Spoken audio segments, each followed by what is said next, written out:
अनामा जगतीचे सांभाळावे, गायनाचे उडे आपुलिया छंदे, मनाच्या आनंदे आवडीने.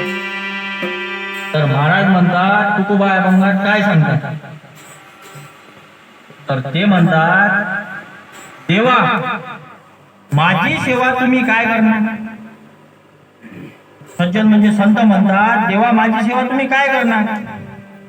मी सर्व त्यागले आहे, पाप संसार देह व सृष्टी त्यागली आणि पक्का निश्चय केला.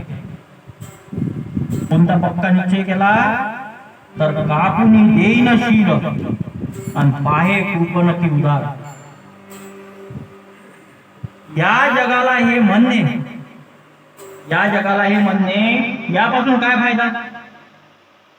वेद पुराणांनी म्हणून हा फायदा नाही. आणि म्हणून संत म्हणतात, देवा तुम्हावर, दैविकावर व पाप्यावरही आम्ही रुसत नाही.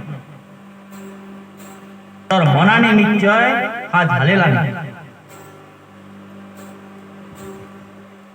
घुसावे फुगावे आपा आपणावरी अन अवघा तो हरी भरला असे. तर माझे मन अनावर आहे आणि म्हणून ते अनंत बाजूला जातात. म्हणून संत म्हणतात, माझे मज कडो येती अवगुण, माझे मज कडो येती अवगुण, पण काय करू मन अनावर.